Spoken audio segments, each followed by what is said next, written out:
welcome back to Serie A Spotlight. We're your hosts Jake and Matt. You know what time it is?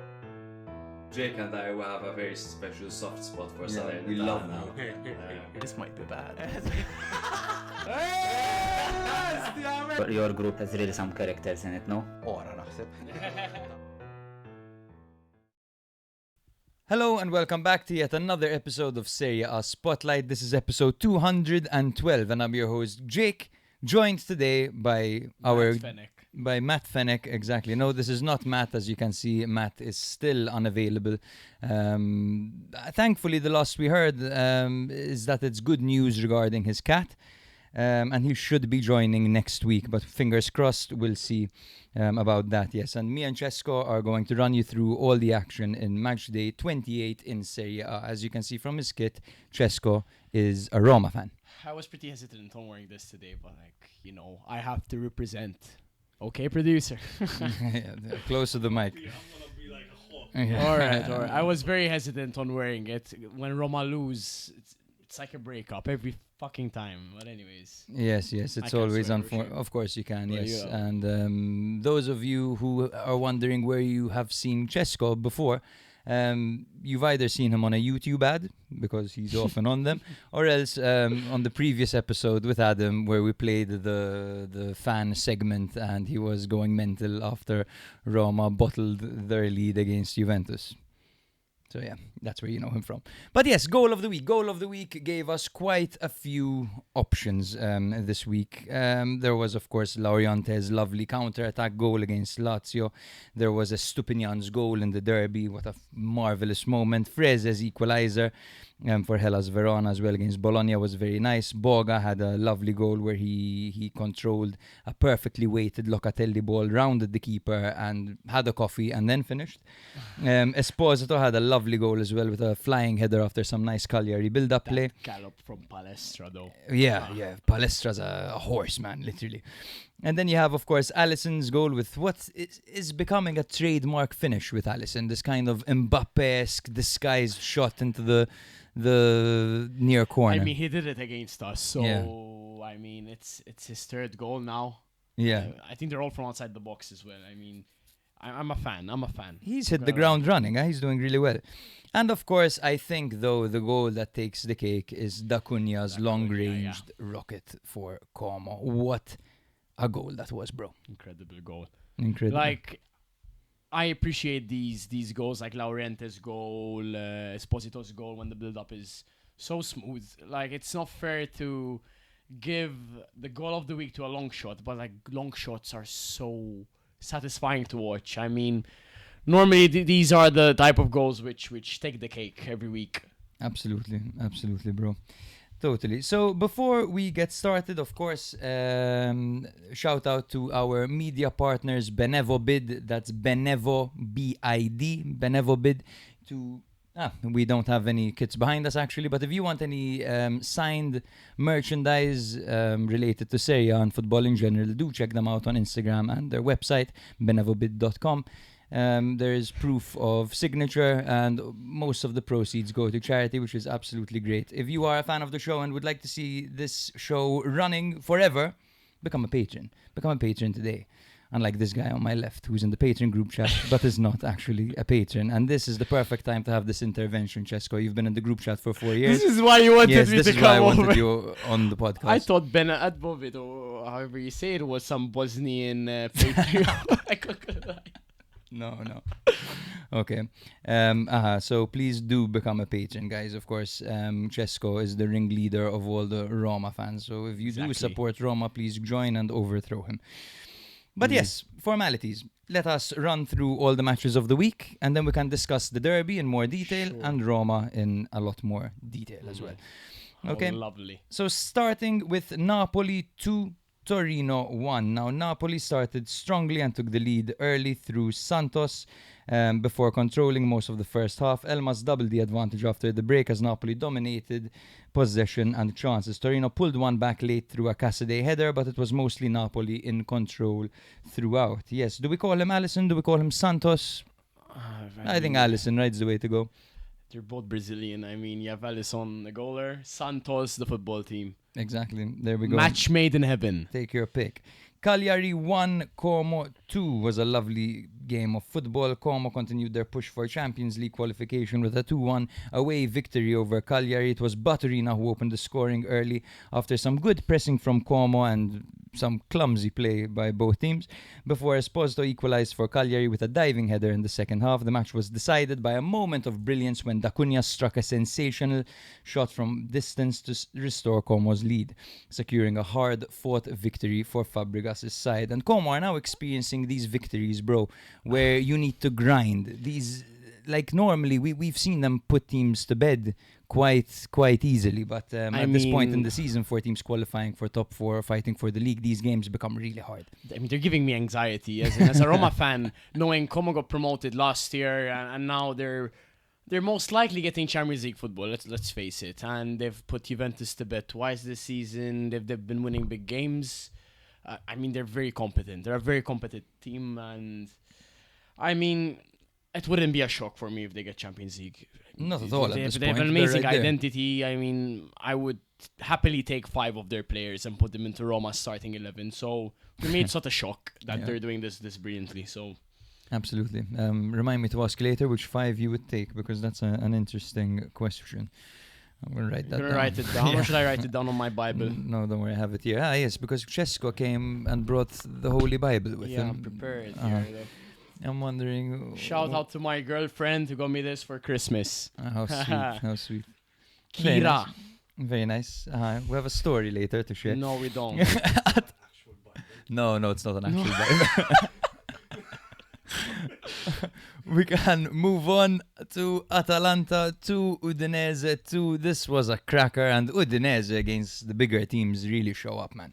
And they really show that they have what it takes to play up to the level of these sides. In fact, Atalanta had to fight back from 2 goals down to draw 2-2 in Bergamo. It was Christensen who opened the scoring with a header from a set piece before Davis doubled the lead early in the second half, putting the visitors in a strong position. Atalanta dominated possession and piled the pressure, eventually completing the comeback when Scamacca scored 2 headers in 5 minutes to rescue a point. Scamacca is a towering figure, bro. That second rebound felt almost effortless, like a bit of a cheat code. It's crazy. I mean, he just jumped over... Who was it? I think it was Ezibwe. Ezibwe. He just like... Yeah, it was on unbelievable. On a rebound, man. That's no small defender. Yeah. Bro, this was an important match. And you mentioned something before we started recording, that Davis should probably get a call up for the English national team. He has, if I'm not mistaken, most goals converted from an attacker. Or basically in the whole league, something like that. What, he has the highest goal percentage? What? Go check. He has some stat. It's a crazy stat for an attacker. Okay, I don't have that stat at hand, but wait, let me go. But I can tell you, he scored 9 goals and got himself 3 assists this season, and he has been burdened with a few injuries as well. In fact, he started 22 games, so that return is pretty bloody good, man. No, it's insane. I mean, he's one of the best performing English attackers right now.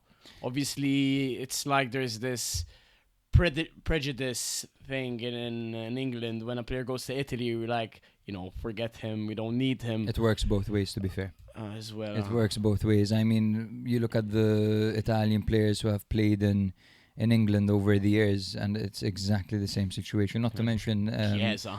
Chiesa, I'll leave it, because he has clout to his name after that Euros. In fact, Gattuso still called him. But Ogbonna, for example, probably deserved the call-up. In one of those slots. Time. What's his name? The most famous one, the guy who played for West Ham with a Z, bro. Zola, was it? Zola back in the day as well. Zola, of course. Yeah. No, my mind went to Di Canio. We hate Di Canio over here. Well, if he's listening... I doubt he is, but... No, I shouldn't. I should keep it calm. Let's keep it calm, for now at least. Juve 4, Pisa 0. Juve cruised to a dominant 4-0 thumping of Pisa and Turin, and are now... Of course they did. Are now 1 point off of 4th place Como. It was Cambiaso who opened the scoring finally making the headlines for all the right reasons. Before Thuram doubled the lead early in the second half, Juve controlled the game after the break and created far more chances as Pisa struggled to cope with their intensity. Yildiz was a standout performer, providing the assist for the opener before scoring the third, while Boga added a late fourth to seal the comfortable victory. Juve are really flying right now, brother. Unfortunately. Yeah. I wonder why they're flying. I really wonder why they have such good momentum and high morale right now. I'm really curious to find out. Yeah, it's crunch time, bro. This is when teams start hardly ever putting a foot wrong during the season. Me and Matt often talk about during Milan's Scudetto winning season. Milan went the last 9 games of the year unbeaten. And I remember, bro, in the year where Gattuso was the Milan manager, I think you guys had got Champions League ahead of us, if I'm not mistaken. And there was a stretch at the end where you wouldn't drop any points and we're behind you and you just win and win. During COVID. Was it the COVID season? I think it was the COVID season, if I'm not mistaken. Was it? I'm not sure, but I just remember there was one season in the last few where we couldn't catch up to you. No, but I think that was for Europa League. Because you had finished like 7th. Yeah, could be. And we finished could 6th. Could be. Yeah, my memory is not the best for this stuff. There was a massive game this weekend, of course, and it stole all the headlines for all the right reasons. Lecce 2, Cremonese 1.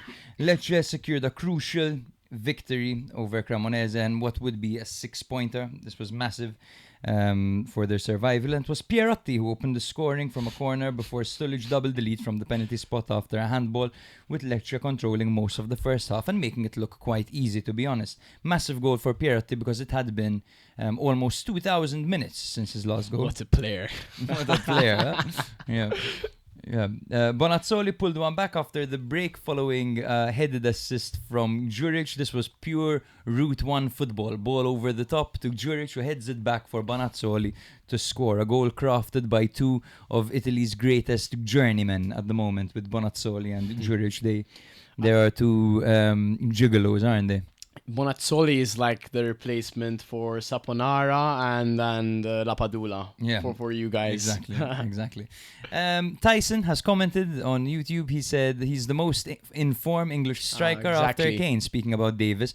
He said, look at Coyote in the Prem, for example. Exactly. Coyote, in fact, doesn't even get a sniff when, to be honest, bro, the way Italy are playing, I've seen Coyote take throw-ins. He can hurl the ball. He can hurl it, bro.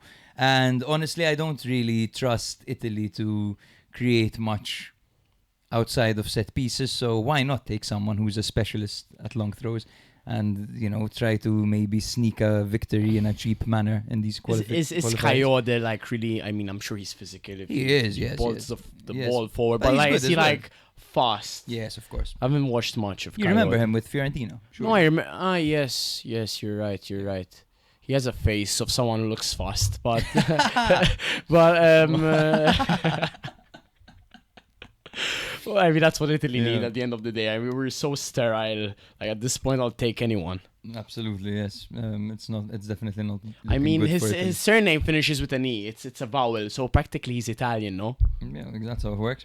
So yes, Lecce held on thanks to important saves from Falcone. Will they survive? I think Lecce will survive. Lecce tend to survive year in, year out against all odds. True. They are hard to get rid of, man. And to be honest, I'm very happy to have them. I love Lecce. I mean, I can't hate them. They're Giallorossi like us, so... And they're a team from the south, you know, so you have that sympathy. Lovely stadium, good fan base as well. They are great. They're absolutely great. Fiorentina 0, Parma 0. When will it end for Fiorentina? Never, probably. Fiorentina were held to a frustrating 0-0 draw in Florence. They pushed hard in the second half to create better chances, but struggled to find the final touch against a very disciplined and resolute Parma side. This result actually did lift Fiorentina out of the relegation zone for the first time since October, while Parma moved a step closer to securing their Serie A safety. What do you think about these teams, bro? I mean, Parma have showed that they're most probably going to survive this season. I mean, they don't have a bad footballing identity, and I mean, they have some pretty solid players. I can easily mention Bernabe. I'm a big Bernabe fan. I'd love him in a Roma shirt, but overall, it's more interesting to talk about Fiorentina, because Fiorentina have that squad which should be competing for Europe. You've heard this probably ever since they started losing game after game after game. They'll probably survive, but it's not easy to be in their position when teams who are used to getting top 8 get into a situation like this. It's not easy to react and be in a situation like that, and there's so much pressure going on, and then their president died. It's not easy to be Fiorentina right now, but a club that feels abandoned is how the media is putting it. I mean, they're not really that abandoned. I mean, you look, yes, their stadium, it looks abandoned, but that's just the situation in Italy. But their team isn't abandoned. They have some very good names. Again, no, not I'd on take the four pitch, players but from their team. Yeah, from that's another question for later. Which 4 players from Fiorentina? But as in, yes, when it comes to management and just direction, I think it is the case that maybe they have been not perhaps intentionally abandoned, but they do. It does feel like this is a team without leadership right now. I mean, there isn't a clear project because they get rid of their best players and then they buy these recycled players. How I like so to call many them. of them. Yes, they don't make that next step forward. Yeah. Like, look at Como. Okay, Como. I mean, for me, they breached the what do you call it? Financial fair play. Yeah, but they're not in Europa League or Conference League, so it doesn't really count. But like, look how much money Como spent, because everyone's like, oh, Como are in fourth, what a team! Everyone should look at them, but they spent so much money. They are in Italy. They are hated. They don't even play Italians as well, which doesn't help. I saw some banner. It said something in English. I forgot, but it was like very cringe to be in Serie A. As in, not because it's an English banner, but it's like they have nothing Italian in their team. Yeah, and in fact, as much as the Como project is fun to keep an eye on and all that, there are a bunch of teams with history and with real authentic fans and a real beautiful vibe about them that is totally being left behind in place of Como. But this is football, right? I mean, look at Sassuolo as well. It's the same thing. Sassuolo is the same thing. But Sassuolo never spent 150 million on whoever the manager wanted. Okay, fair enough. Yes, they never spend that much on players, but they have they have a decent project. The stadium they've got, but at the end of the day, you look at them and then it feels like a soulless club, because they have an empty stadium every time. It's like you're playing in purgatory. But anyway, yes. That's it. I mean, you can't have only beautiful teams. You need a few of these. Eventually, I'm sure we'll have Wrexham in the Premier League as well. I mean, look at it, man. PSG, Chelsea. These are all teams that were kind of built from the same. I mean, kind of. Yes, you were in the first division, but I mean, money changed everything. Absolutely, yes. Fair. Yes. Next up. What's next, Jake? Yes. Next up, we have Genoa 2. Roma 1. Yes. So, this was a very valuable 2-1 victory for the former Captain, Roma legend and bandiera Ultra Daniele De Rossi, who got one over his former club. Messias opened the scoring from the penalty spot before Ndika quickly equalized with a header from a corner. What kind of header was that, bro? Ndika's header. I mean, it was like a rebound, kind of a header on a header on a header.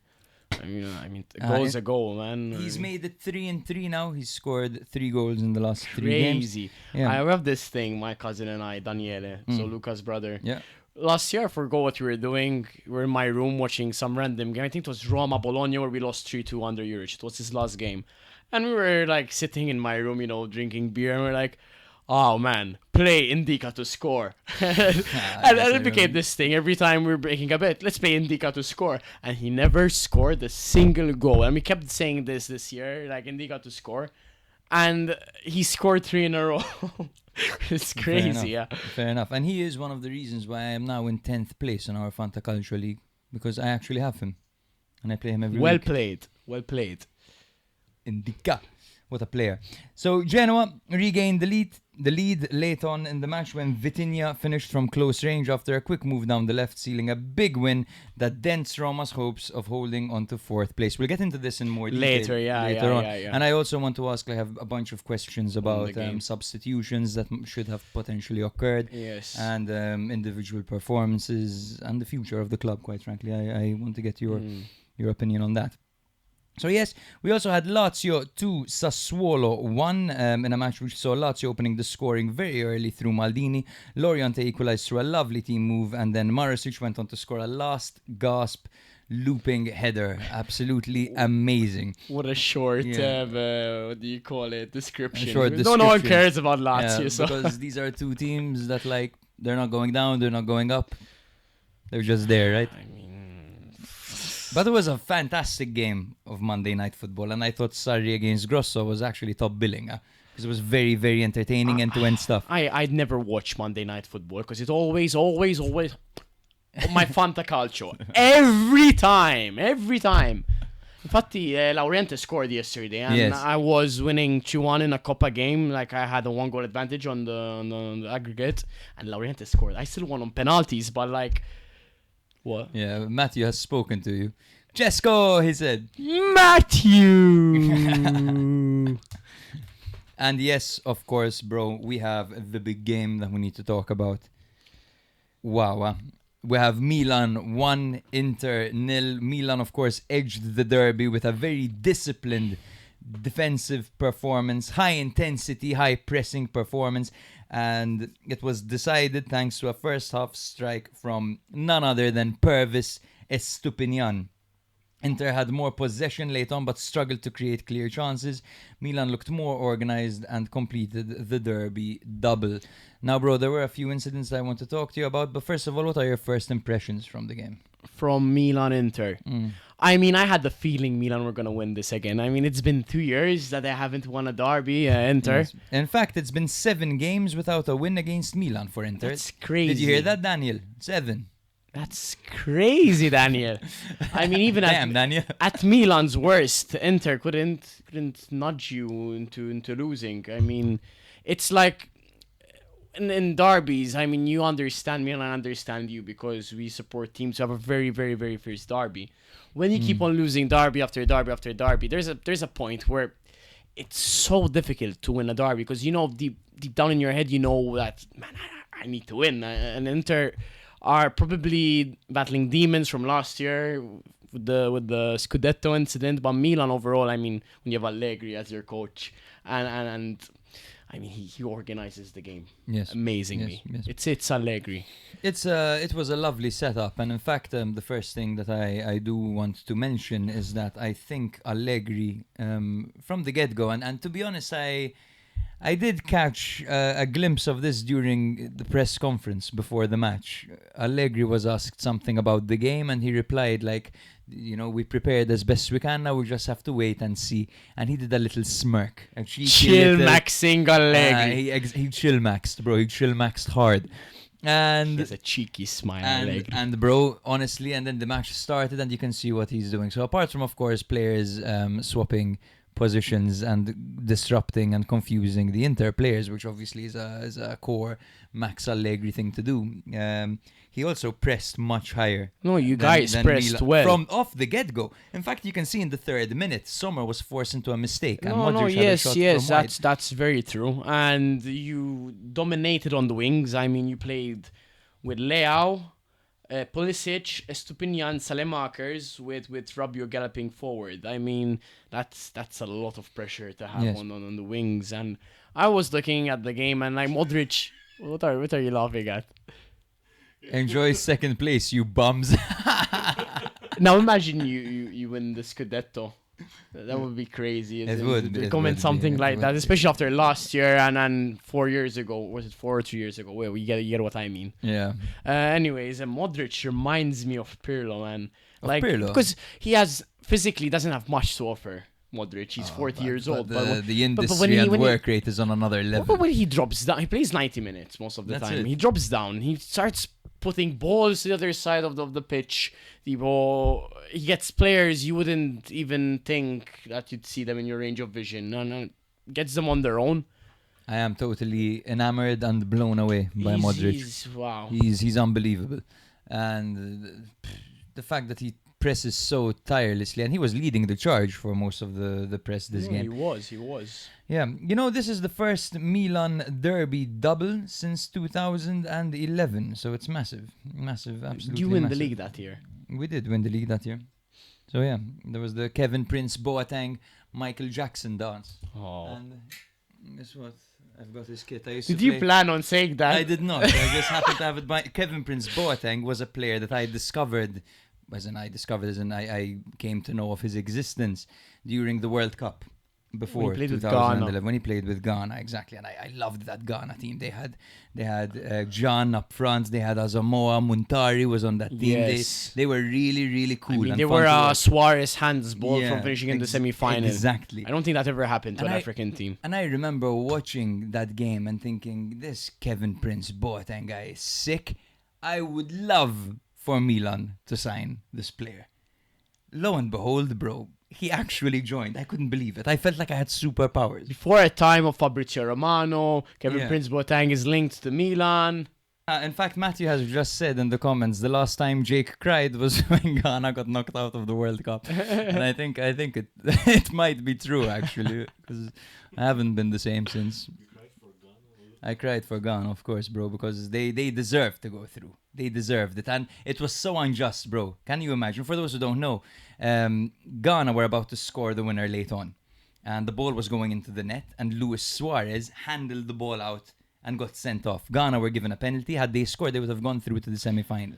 And he smashed the crossbar and they went on to lose on penalties. I mean, I wouldn't call it unjust. I mean, he got a red card for it, and it's. Yeah. I mean, it's not super unethical if he knew what he was doing. I mean, again, yes, I he don't... missed the penalty. You know, it's not Suarez's fault that he missed the penalty. Sounds like a skill issue, to be honest. I've come to kind of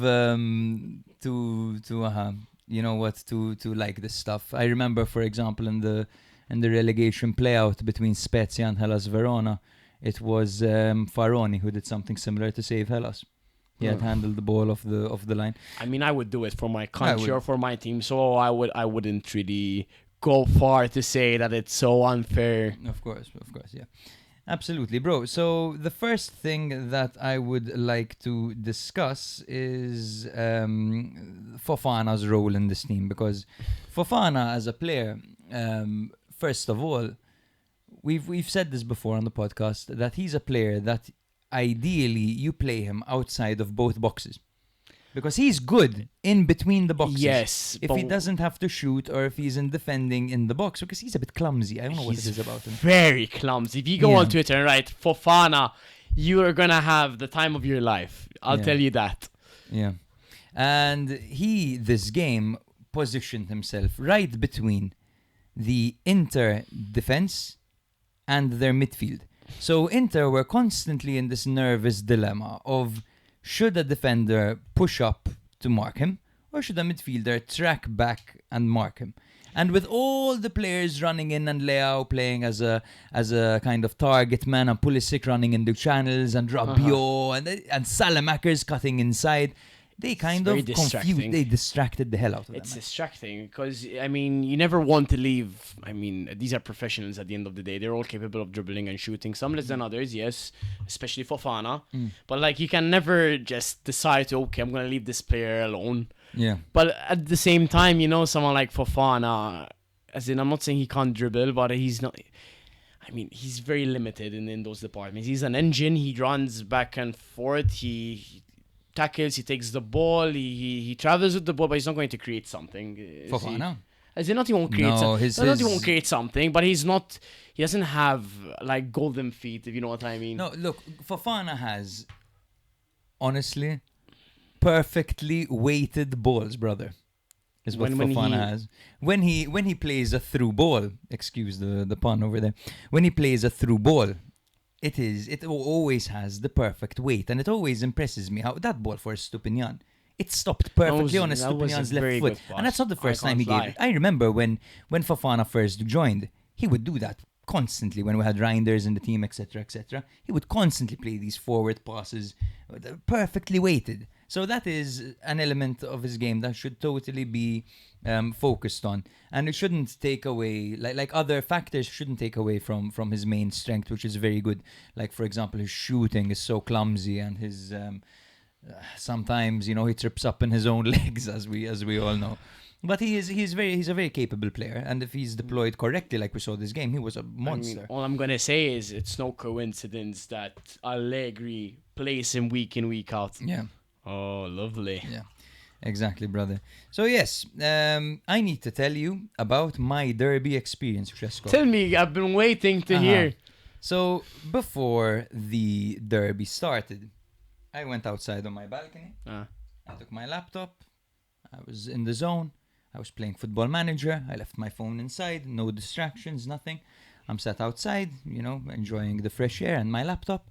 And I was playing a Conference League qualifier with Mosta against Dudelange from Luxembourg, right? And I'm enjoying my game. We're 2-0 up. I'm like, oh my God, this is going to be great for the club. We're going to get all that Conference League money in. And it was about, I think, the 70th minute in my game. And I hear a faint cry in the background. And I'm wondering, what the fuck am I? Like, did I imagine that? Am I going crazy? And I go inside, I leave my laptop outside, and I'm like, hello? And I hear it again, Jake! And it was Sarah, my girlfriend. I run inside the bedroom, and I find her on the floor, naked, covered in blood. And I'm like, oh my fucking God, what the hell happened? Like, it turns out the shower shattered with her inside it. Kickoff is in 20 minutes. So, And then? Nothing. We have to rinse off the glass, You went the to the excess. polyclinic, I hope. We went to the polyclinic after the match, has to be said. No, because it's fine. It was her decision. She wanted to rest. No, I would have gone totally. I mean, how bad was the damage? She got 2 stitches in her hand. That's it. Okay. No.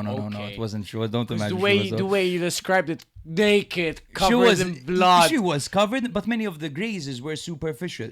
They were. Yes, many of the grazes were superficial, but yes.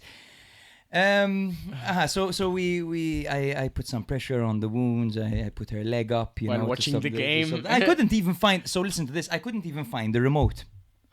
So I didn't have the game on. So I know the game is happening. It's distracting me. She knows obviously that I've been waiting for the game all day. And it was a funny little moment, and we laugh about it now, but it was very stressful during the time. I wouldn't want to be your ashtray that evening. No, definitely not. Fucking hell. That meme, there's a meme. Which meme? A guy, his wife is giving birth, and he just had a caption is like, my wife decided not to cook tonight. My wife, okay, yeah, exactly, yeah. That's why do you need your girlfriend / partner to cook when you have a Estupinian cooking? When you have Estupinian cooking, it will forever go down as the Estupinian Derby, the second Colombian derby, if I'm not mistaken. There was that Zapata one where he scored at the end to equalize. I was in Berlin watching that game. Yes, the Zapata 97, I believe, is what they call that. But yeah, I remember be honest, that, yeah. You left her 2-2, there on the floor until full time, you bastard, said Daniel. No. That's definitely not true. Definitely not. Take my word for it. Yeah. So I want to talk to you a little bit about Inter, bro. Because Inter... Interesting. It's all been plain sailing for Inter this season in Serie A. However, we have seen that cracks start to come out, this is my observation, okay? End of the season. When the pressure starts piling. So for example, big matches. The record has been terrible in the big matches. And obviously those are the matches that carry the most weight, right? Champions League. Bodo Glimt aren't a bad team, of course, but they should have definitely done better over there, right? So again, the pressure was mounting and they didn't perform as well.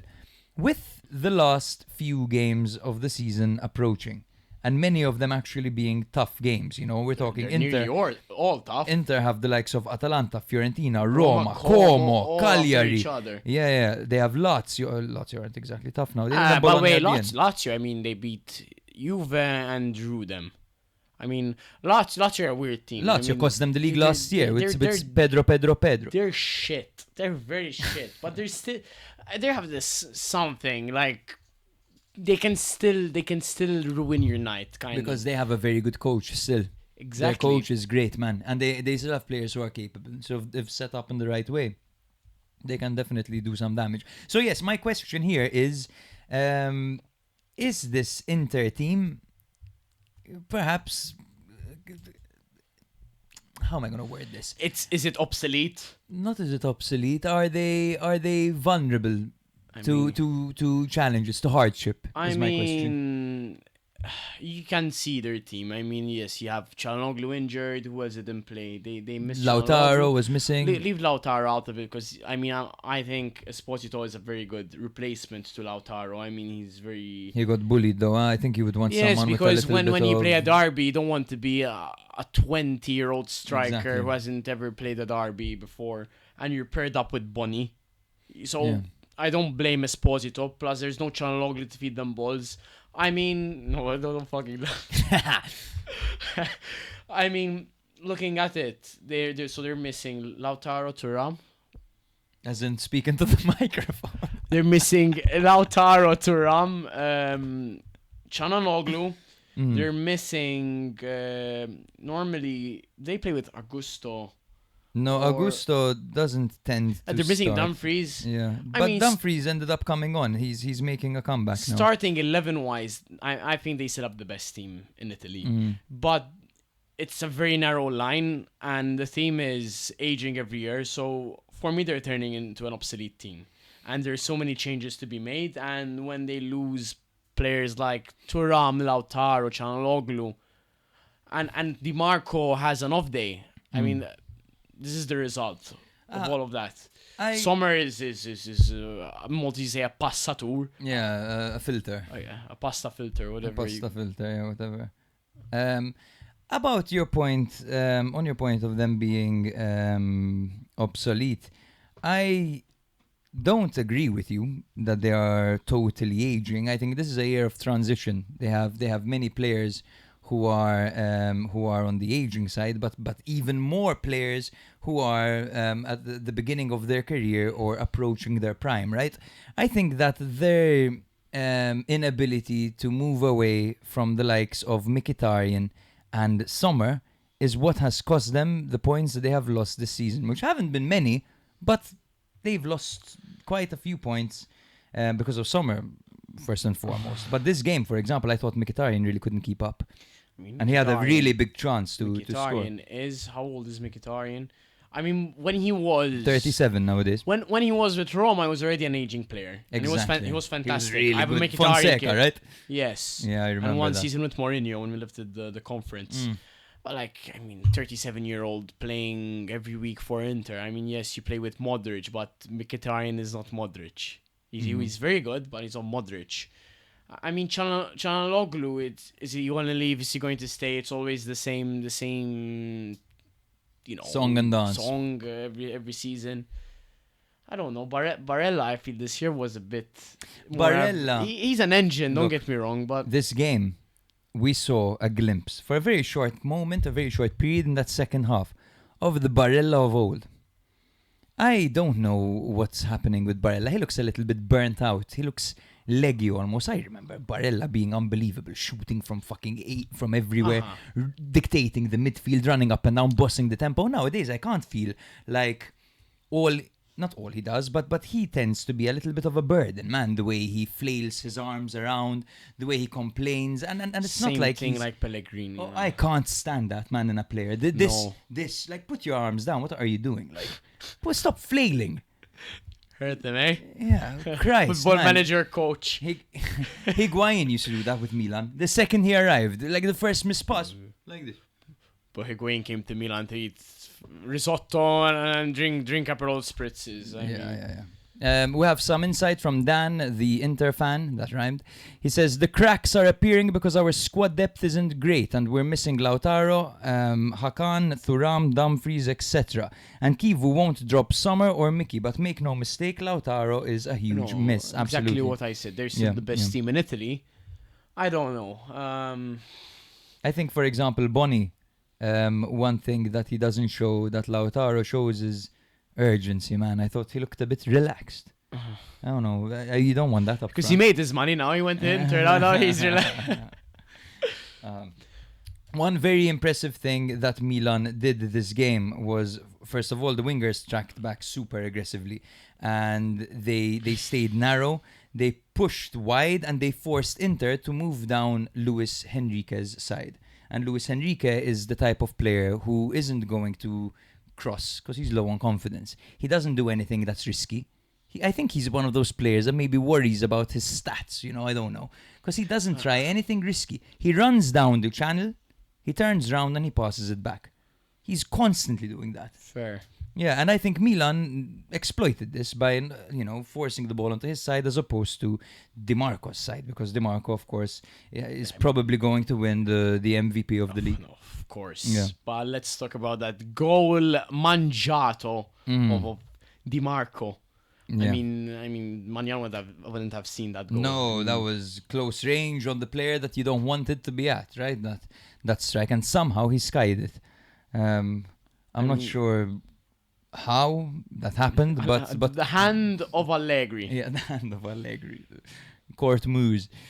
Yes, absolutely, brother. And to be honest, I think that Inter at this point just got outcoached. And I'm wondering right now if the management would be looking at this and thinking, okay, Kivu can get it done maybe when the pressure is off or when the team is superior to their opponent. But can he get it done, I don't know, in a knockout Champions League game? Can he get it done against the big teams in the league? Can he get it done in the Coppa Italia? This game against Como is going to be massive for them if they want to do the double, I mean, you're being very generous to say that they're going to do the double after bottling their 0 titoli last year. I mean, are we going to have the conversation if Inter are going to win the league or not? It's highly likely they will. 7 points is a lot, man. With 10 games to go. 7 points is a lot, but do you have more direct encounters than Inter? I think the problem is, bro, that I don't really back Milan to win every game. I mean, Allegri's one and lucky coach. I mean, you have a lot of games too. I You have Sassuolo, I wouldn't Milan, call that's a him a lucky guaranteed coach, loss. You always lose to Sassuolo. Fair enough, yes, that tends to be true. I mean, when they trashed you 5-2. Yeah, it's there are a few tricky fixtures over here. There's the Atalanta game as well, it's very tough. Napoli. Even the next one against Lazio is a tough one. So we'll see. I mean, Lazio knocked Milan out of the cup, It's something which you see game by game. But, it wouldn't be a surprise to me if this ends up being dragged to the last couple of days of the season. Yeah. Did you see the drama surrounding, well, I'm sure you did, the late handball appeal against Samuel Ricci? I saw that. What do you think? I think it was a handball, I'm not going to lie. It hit his hand. It was a handball. Was it a penalty? Because there's this rule where you have your hand close to your body, and it's fair because it can't be the ball barely scrapes your hand and your hand's to your body. It wouldn't have changed the trajectory of the ball, and it's a penalty. Exactly. But his hand was a bit out, and he did this. But the movement, so he did extend outwards in a move in, but the thing is, the shot was going towards Ricci's body. So his arm didn't make his body bigger at any point. Had they shot from outside the box, for example, on target, and Ricci extended like this and it hit his arm going towards goal, that's a clear penalty, and I agree with it. But it had his arm not been there, it would have hit his chest. I hate these conversations because for me it should be it's either a handball or it's not. It shouldn't be so philosophical if his hand was moving forward. No, it's simply about, had his arm not been there, what would have happened? Would it have been a shot on goal? Would it have gone into the box, into a dangerous area? No. The reality is, had his arm not been there, it would have hit his chest. That's it. And people online are comparing it to Bissex last year against Lazio. Bissex was a little bit different. Because his arm was not... You can't completely compare. Yeah, you can't. It was a different situation. But anyway, I think, yes, obviously, we need clarity, we need consistency, ideally, but... For me, the way I view football, that is not a penalty. First of all, the distance was really sharp. But what do you want him to do? Yeah. And I have, before people call me biased, I have argued this point against Milan as well.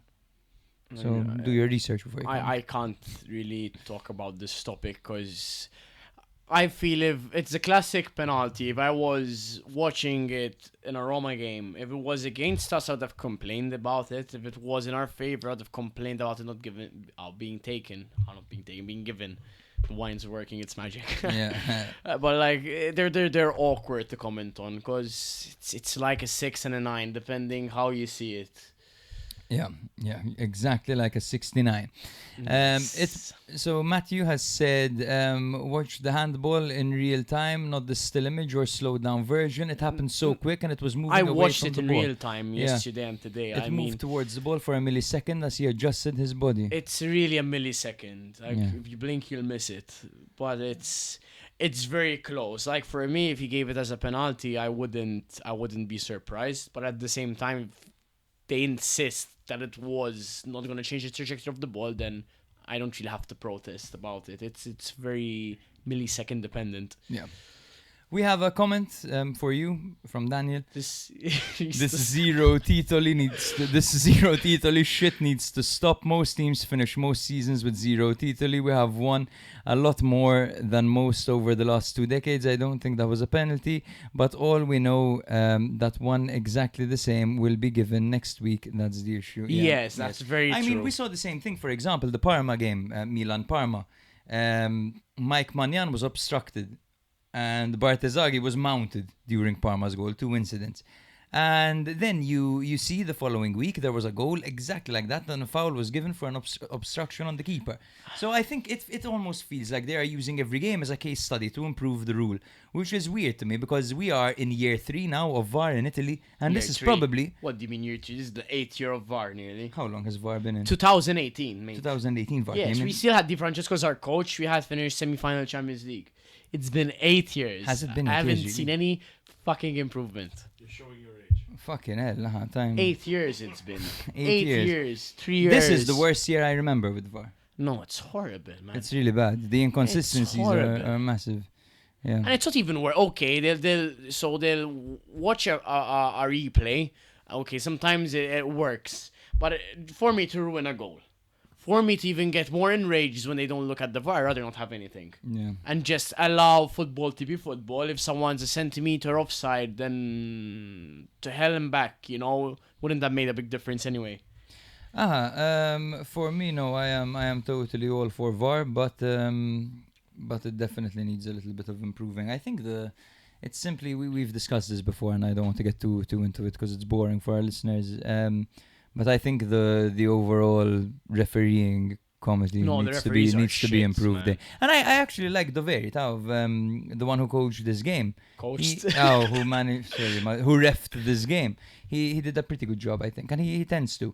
But let's move on a little bit, brother, to Roma. I want to get your opinion on Roma, so we can move on. We have a nice little segment from resident Hellas Verona fan as well I want to react to. We're a little bit tight on time this episode because Brad Pitt over here has rehearsals to go to. We'll arrange something, don't worry. Okay. So, Roma. Where shall we start? I mean, it's very fair to say... I'll let you drive here. I mean, it's very fair to say that it starts from that Gatti goal. But that Gatti goal, you have no idea how many consequences we're going to pay for that Gatti goal. The domino effect. Yes, unfortunately, Roma have been suffering lately in the last 10-15 minutes of our games, and I mean, it's very ugly to be a whole season without a direct encounter win, apart from Como. I'm not gonna count Lazio or Bologna, but when you have that chance to finally put 3 past Juventus, you're 7 points on top of Juventus, you're 5 on top of Como, and you just bottle it. Look how far back it's going to put you. Now we played Genoa after a week's rest, so it's not like a matter of the players were tired. It's just a goal like that literally anchors you down. It's. Do you think it was a problem with approach? Do you think you were set up for failure there? Yes, I feel the goal did not help us. That's the elephant in the room. Gasperini, I feel, didn't select and field the best possible 11 players to treat this game. I mean, there are players like El Shaarawy we haven't seen in 3 months. Yes, he was injured. Zaragoza. I would have arguably played Cristante as a trequartista with Pizzilli. Sorry, not with Pizzilli. I would have played Cristante with Zaragoza, because Cristante, when he plays up front in his natural position, yes, guys, he's not a defensive midfielder. He's an attacking midfielder, naturally. He offers more presence, and I feel he should have selected and fielded different style of players and a different approach in general. But De Rossi outplayed Gasperini, as I was telling Jake before the episode. De Rossi fielded the young players who are very fast and physical. Players like Ekuban, they were literally tiring Mancini and Ndika out. When the second half came, he fielded Colombo, Malinowski, I'm not sure Vitinha came on as well, and Aaron Martin as well. And they're arguably their best 4 players. Yes. Now, this is a really interesting point, bro, because Allegri says this pretty much every press conference, that he believes that nowadays with 5 substitutions, there are 2 matches. There's the one before the 60th minute and the one after the 60th minute. I totally agree. And it's absolutely bang on. And one of the most interesting teams to see with this was Cagliari last season under Davide Nicola, where they would bring on Luvumbo, for example, every single game in the 60th or the 70th minute to try to wreak havoc. And he would bring them to life. And I think, yes, bro, while Genoa brought on their heavy hitters in Colombo and Malinowski, Vitinha and Martin in the 60th minute onwards, you guys were bringing on the likes of El Ainawi, Gilardi, Zolkowski, Vaz. Yeah, that's it. I mean... And taking out Celik, Mancini, Rensch and Pellegrini. I mean, granted, not heavy hitters themselves, but definitely more established players than the ones who came on. I mean, it's funny to say we have an attack problem after scoring 3 past Juventus, because, I mean, either way, it's not easy to score 3 past Juventus, but we have a attacking identity, and our games and our statistics show they don't lie. I mean, Robinho Vats, for me... I mean, it's stupid and asinine when you need a left winger. You've needed a left winger for the whole season and the season before that. You go into Genoa and you waste 25 million on an 18-year-old who's not even seeing the pitch. Now this player has a lot of players. I mean, I don't mean to put the conversation on Vats, but that's our situation right now.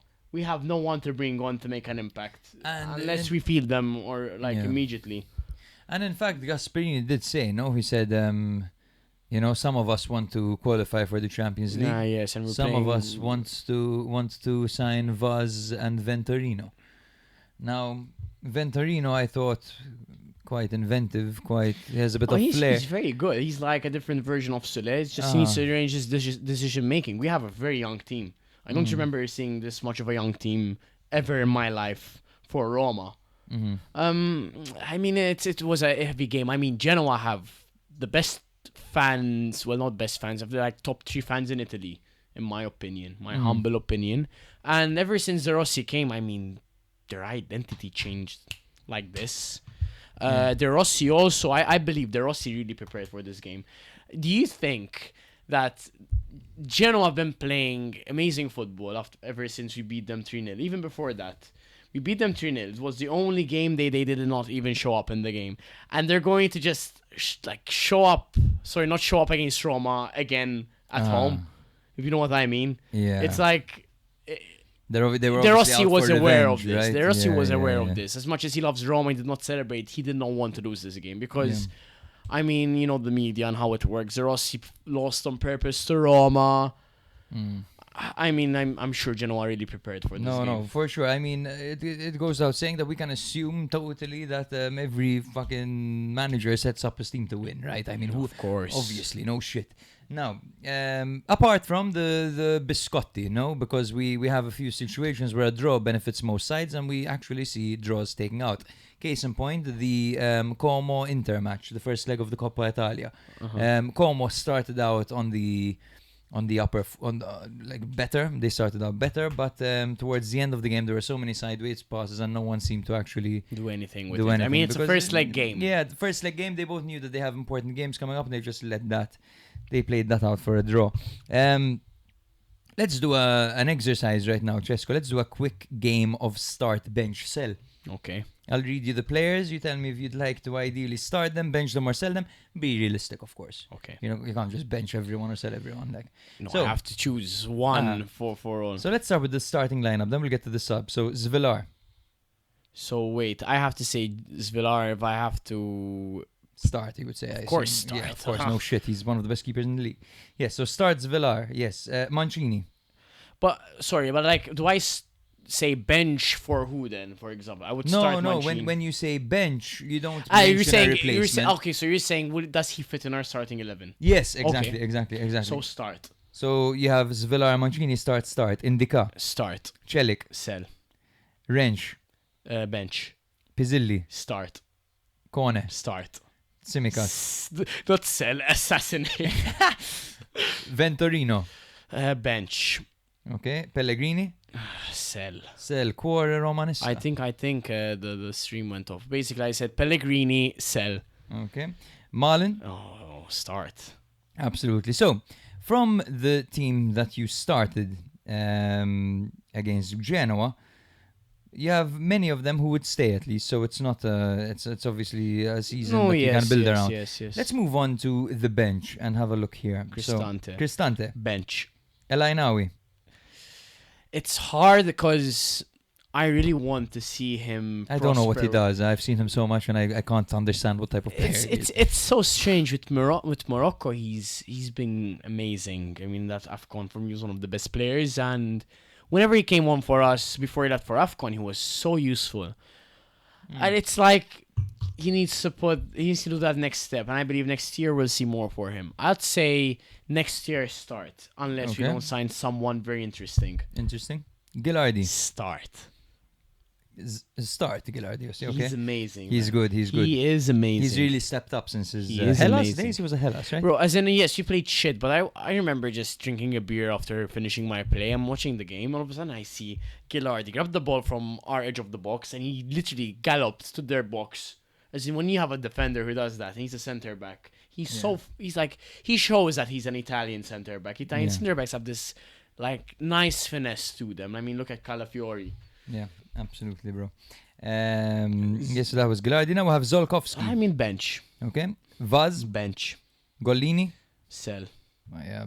Demarzi. I don't... Who? Bench. Whatever. Angelino. Fuck, man, this is really hard because I don't know. What's his salary like? No, he has a good salary with us. I mean, a 3-4 million a year salary base, but I mean, this year he hasn't played a single minute because he's been very sick. What does he have? Very sick. It was like this bronchitis infection, which You taking he the lost like piss? 7 kilos. What the fuck? No, I'm Really? serious. Ah. That Hasn't and played the- apparently Leao has pubalgia, by the way. Pubalgia in Italian. What the? It's some chronic pain when he runs, but fuck. Maybe okay. he's been with too many mamecitas, but If I knew Angelino, if it was Angelino from last year, I would definitely start. Angelino now, it's a big question mark. Ah. I really don't know what to tell you for this one. So Okay. El Sharawi. rather than sell, just not renew, so sell. Yeah. Zaragoza. Bench or sell. Okay. Dovbik. Sell. Ferguson. Sell. Wesley. Start. Absolutely. Sule. Start. Dybala. Sell. Elaborate. Elaborate. I mean, what is there to elaborate? He's finished. He's done, finished. he's done, he's I done. love Dybala. I adore Dybala. Even when he was playing, he wasn't shooting, man. You could tell he was I've trying been to be telling careful to Jake protect him. these whole months. Dybala, ever since he hurt his, I forgot what was his Achilles in that Cagliari game or He's his hurt knee. everything. No, but he was out. He had to get surgery. He came back. I mean, it's the usual Dybala cycle is get injured, come back, be quite shit, be decent but not do a lot, be pragmatic but still not going at your full potential, give your full 100% and potential, get injured, repeat. I mean, now he's not shooting. As good as he's good, you can't have a player who doesn't shoot. For me, that's a waste of space. Yeah. It's a waste of space. He earns 11 million a year. Okay, people are like still willing to renew him because he's saying, I want to reduce my salary. His contract expires this year. He's 32. Just move on. I mean, look at Napoli when they moved on with Insigne, Mertens, and They won the fucking league, yeah. Absolutely. you need to bro. move on, man. You need to move on. it's not even a broken relationship, but in life you have to move on. I think Dybala at this point is better suited as a luxury player on a big team where he accepts the role coming off the bench in the last 10 minutes With of games. who, man? Who's going to afford Honestly. a player who earns 9 million just to get take injured? a pay cut. I don't know. I agree with you though. He's definitely too injury prone to be a key factor for many. Mind you, on his best days, when he has his best days, he's still top 2. He's still top 3 best players in the league. Yeah. So, what sell? Hermoso. At bench. Okay. So, from what I've understood, bro, you've got quite a few starters set, so your team is almost done for next season. All I assume you need is more depth and maybe 2 starters. Let me tell you what we need. We need the Champions League money. You get those 2-3 positions which are integral, and you just spend 30 million on a competent left winger who's going to bang you 10 goals and bang you 12 assists if that's possible. You need a backup striker. You need another midfielder who is not like any of the profiles we have there, arguably even 2. Another defender, and obviously a right back / left back, depending, because we're playing Wesley every side, as in, because I mean we have a lot of shortcomings when it comes to fullbacks. You do have a lot of short kings, But such as yourself. For us to be a very good team, ha ha ha.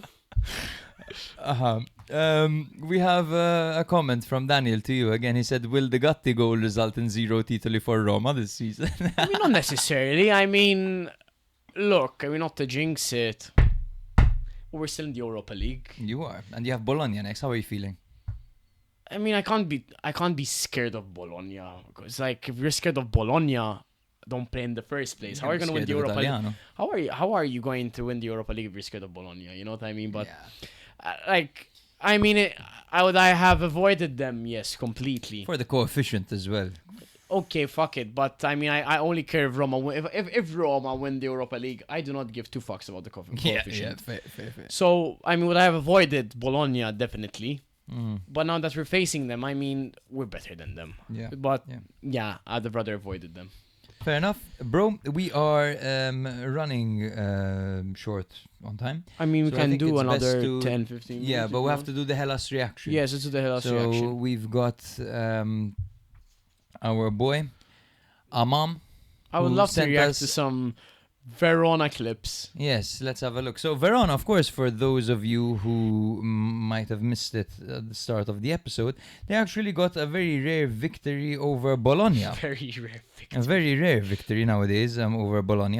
And that takes them to... 1 second, let me set this up. How nice, it's yellow. I love this background, it's like ours. So, yes... So Hellas Verona are currently in 19th with 18 points.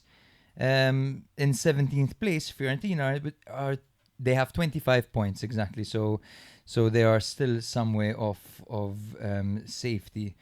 That's 7 points exactly. So they're as far away from safety as Milan are from winning the league. So I empathize with you, my friend. I feel the exact same way you feel. Let's see how optimistic our dear friend is. And apparently he's a little bit under the weather, so excuse any sniffling that happens. Let's go. This freaking team, man. This freaking team. Hellas Verona took 3 points from Bologna at their house this weekend, injecting...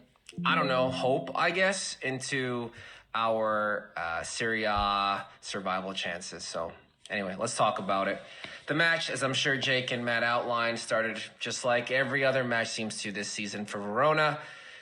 Exciting play, big chances, and no goals.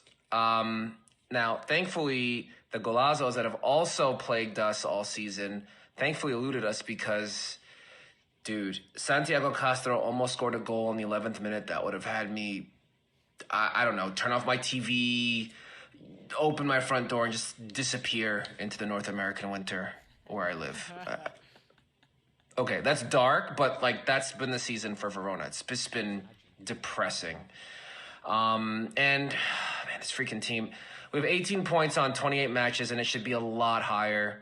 As fellow Patreon subscriber, lifelong friend, and Verona comrade, MJ is mentioned in our texts back and forth throughout the season and on the Patreon chat.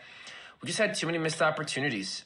We've probably lost at least 10 points in the last 10 minutes of matches this season, when last season a lot of those bounces were going our way with a team last year that wasn't nearly as talented. So it's been frustrating, but things are really picking up with our new coach, Paolo Sammarco. He's now been enrolled for just over a month, and we're seeing, in my opinion, clear growth in how the team is playing. They're consistent. They're much more adaptive. They're obviously way more confident, and they're working just as hard now as they were under Zanetti, but with purpose. And this has all resulted in, our counter, which is cooking. It's the engine that gives us life. It gave it to us last year, and it's really starting to pick up steam. In fact, the play that gives me the most hope for the rest of the season was a disallowed goal on Sunday in the 85th minute. That was so nasty that the highlight reels all kept that play in, even though it didn't have a material outcome on the game, because we ended up winning 2-1. Going back to the game, let's be clear. This was not a stolen match by any means. In my biased view, we were the better team on Sunday, but I would say the eye test and XG would back me up. And this Bologna team was also on form. They had come into the match with 5 straight victories. The match before that, they barely lost to Lazio in the Coppa quarterfinals in penalties. And maybe they overlooked us, but, if we're going to stay up and if we're a good squad, you have to make teams pay that underestimate you. And what I would say is most important in the difference between who we are now and what we were earlier in the season, we were assertive throughout the game, even after taking the lead. And I'll say on top of that, most teams, if we truly have the chances that the odds makers are giving us right now to stay up, would have collapsed or folded after that first goal we gave up. But 4 minutes after that goal, we equalized, and 4 minutes after that, we scored on another beautiful counter, ending up with a goal by our new addition, Bowie. On the topic of players, Montipo, our goalkeeper, seems to have his groove back after a really rough start to the season. Our new additions, Bowie from Scotland, a striker, and Edmondson, a defender from the Faroe Islands, I believe, have both been excellent since coming over in the January window. Haroui has looked fantastic, attacking midfielder and coming back from injury. We're expecting 3 of our best midfielders imminently, Bernadette, Belgali, and Lovric, who we snagged from Udinese, I believe, at the transfer window as well. In fact, even exciting young attacker Tomas Suslov, who got hurt last June in international play, really rough knee injury. He's now playing. I think he's played the last 2 matches as a sub, and he's really critical to this year for sure, our long-term hopes. So that's all looking great. Yeah, I know. Suslov, man. I love me a Fantacalcio and Suslov. And on top of everything else, Gift Orban is out here passing and shit. It's wild. He almost had 2 assists in that game, if not for the disallowed goal. And I joke about it, but it really shows how much he's buying in. And he was always the one that would be hardest to convince with this new manager. He did not get along with Zanetti when he was here. In fact, at one point was benched as our most expensive and most talented player. His body language on the field was terrible. There's no other way to say it. And yet, his work rate lately has skyrocketed. His touch on the ball and his vision have been excellent. He's minimizing those 30-yard moon shots that he is want to take. Still does a couple of them, but still improving. And it's showing that this team isn't giving up. And so there's no reason for me not to believe. Now, that said, here comes the splash of cold water. Again, 10 games left, only 18 points. We need 5 wins, realistically, in a draw to get to 34 points, which, again, would rely on other things going our way, like Cremonese continuing their collapse. Fiorentina may be sputtering again after it looks like they're finally starting to stabilize a little bit. Or Lecce, who's already 9 points ahead of us, falling apart. So we need a lot to happen. But there is a roadmap. We still have 3 6-pointers at home against Fiorentina, Lecce, and then Genoa this upcoming weekend. We host Atalanta, a team that we won against earlier this season at their place. Probably our best victory of the season, 3-1.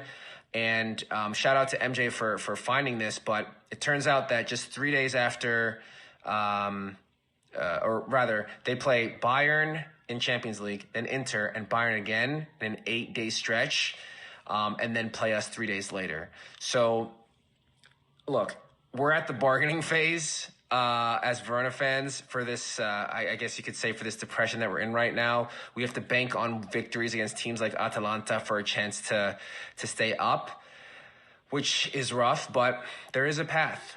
Finally, our last 4 matches of the season are, on paper, atrocious. We play Juve, Como, Inter, and then Roma. But again, it's the end of the season. It's been a long European, grueling kind of schedule for all 4 of those teams. Maybe they've secured their spot for next year so that they're starting to play more of their youth players or maybe not caring as much about the results. This is basically what we need to, again, rationalize for any chance that Verona has to make it out alive in Serie A this year. And so the math's got to start mathing now. Thankfully, it started mathing yesterday. But all we can do other than that is hope and pray. As Eminem once said, the ball is in my court and I'm afraid to dribble it out. Right? Are they going down?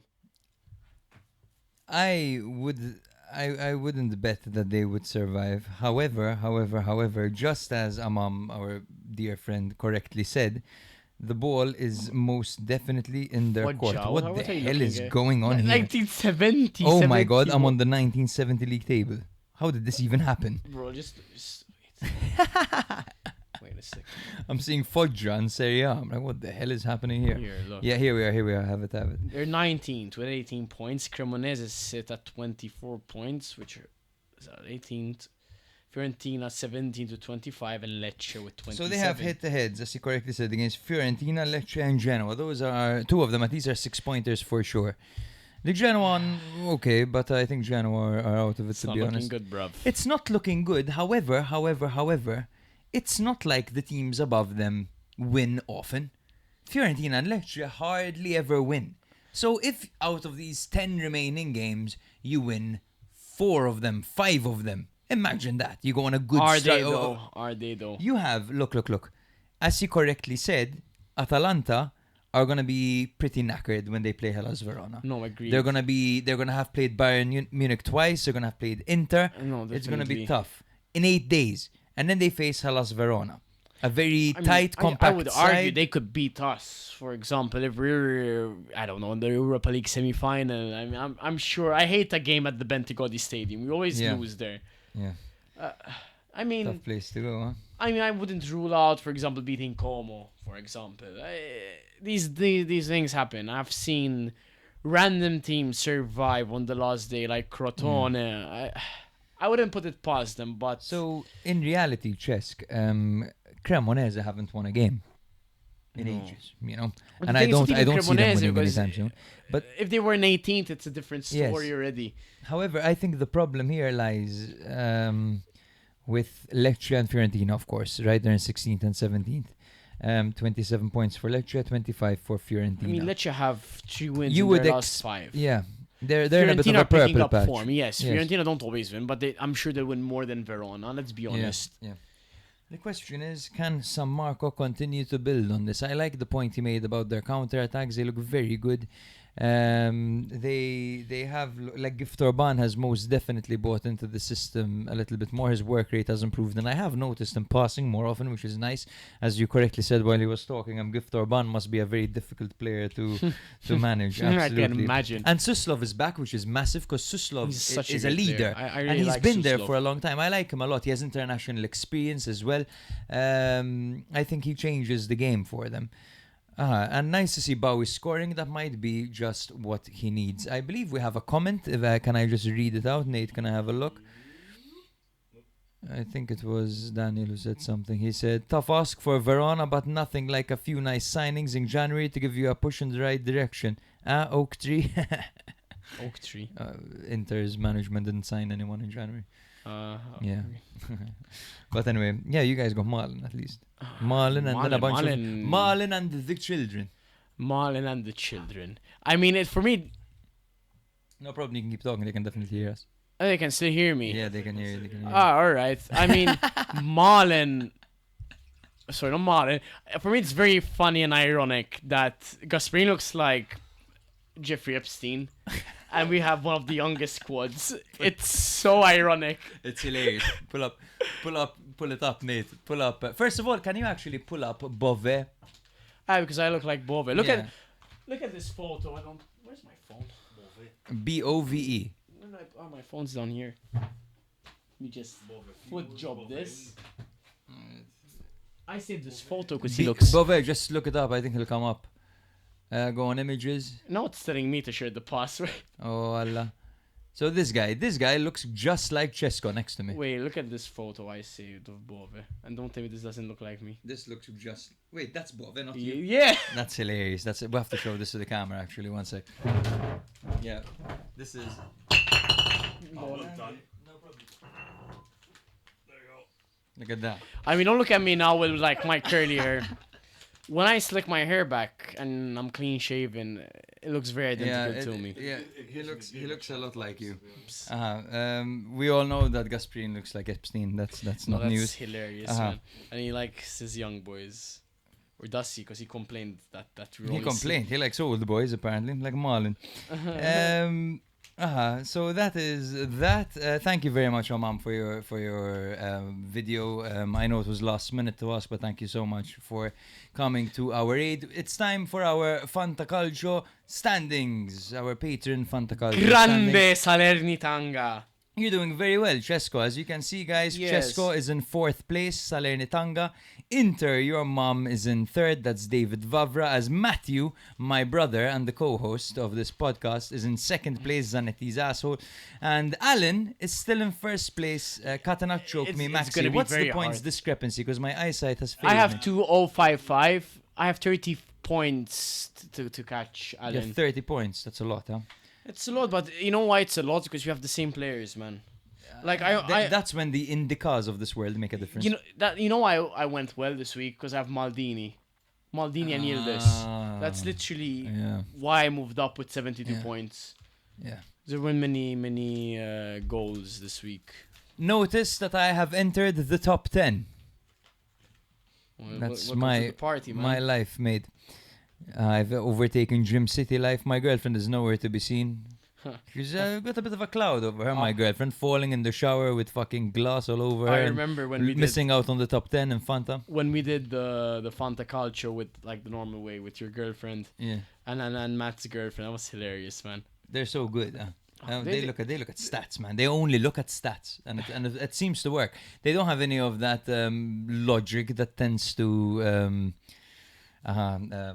affect our decision making. But when it comes to the performers this week, it's actually quite funny. Former producer Nick had the best week. Shout out to Nick, Lamin Banda with 81 points. I'm sure he has no idea. He had most Banda. definitely hasn't checked that. But shout out to Nick. Dre in 2nd with 79.8 points. Who's that? Is that you? Salernitanga, me. Salernitanga with 79. He had a very good week. That's not Salernitanga. That's I'm telling you, Sarniators or Can whatever. you zoom? That's Sarinators. That's David. Okay. Salernitanga. Yeah, I'm blind. I'm No, as I had blind as a bat. 72.5 points. Cesco, you have young eyes. Help me out. Okay. That's Sarinators. I told Okay, you 79 Sarinators, points. well done, Tadej Leonardo. Orlov with 78. Muhammaremovic with Muchacha Removic. lol, that's a good name. Yeah. Giordano 67. With 76 points. You have Dictor Boniface. Dictor Boner face, bro. Come on. Because Boniface they call him Boniface in Italian, so That's bullshit. They ruin a meme. Okay, thank you very much for... I don't know if there's anything you want to add, actually. Or a story you want to tell. no, I have no story to stories tell. to Stop telling me about story to tell, man. No, all I want to say is, as in, to take it back to Roma, I think we ruined our chances for a top 4, because, I mean, we're going to be battling on 2 fronts now. I really hope we can go deep onto the Europa League, because I sincerely think that we have a bigger chance of winning the Europa League than actually getting into top 4. I mean, that's pretty much it. Forza Roma. Thank you very much, everyone. It's been for a pleasure, tuning in. guys. See you in 4 years. Yeah, don't worry. Bove will not be sat next to me in the next one. We will have Matt back, hopefully. But thank you very Matt. much for coming. No Especially it was problem, so last minute. So we Of had course. another guest planned to come in today. He's an Inter fan, and the whole point was to discuss the derby, etc., etc. But he woke up ill, So we had to find the last second wonder why. replacement, and Cesco made himself totally available. Of course. And thank you so much. I mean, I for told that, you like a week ago, man, when are you gonna get me on the podcast? It's been Yeah. like 3 years. Turns out a few. I in 2 never, days, I never quite awesome. expected it to be like this. Yeah. What do you mean? As in, I always imagined me coming when there'll be Roma Lazio on, or it's like in summer and there is nothing to talk about. But to be fair, it's crunch time, brother. And right now, this is probably the best time to get you on to discuss what you think about Roma, etc., etc. I mean, Sure. it's because it's all to play for right it's now, all and to it's play you, Como, and Juve all battling it out for that fourth spot. Como are a pain in the ass, man. They Como win are every game. consistent, huh? They win or draw every game, man. And we're playing Como next weekend. So if we don't lose against Como, I might still keep my hopes on. But we can't lose. I mean, I'm glad I'm gonna be in a theater play till halftime while we play Como. So Yeah, Brad Pitt over here. Thank you very much, guys. Thank you, guys. 5 stars, comment, like. If you press like on YouTube, the like button turns into a football. Am I full of shit? You'll have to find out yourselves. Thank you very much. Goodbye. And Jake and Matt will make out when you press like. That will most definitely not happen. I love how it glitched.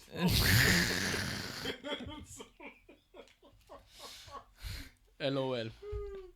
Perfect. Thank you very much. Ciao, guys. Love you. If you like Serie A or have ever liked it in the past, it's a good opportunity for you to listen once a week and you'll get filled in. In the football weekend, that's like the main dish. But then a few days later, you drop your episode and that's like the dessert. And the dessert is just perfect. It's good, the cake. It makes it feel like we're all sitting in a room together, just BSing with each other. The atmosphere is fantastic.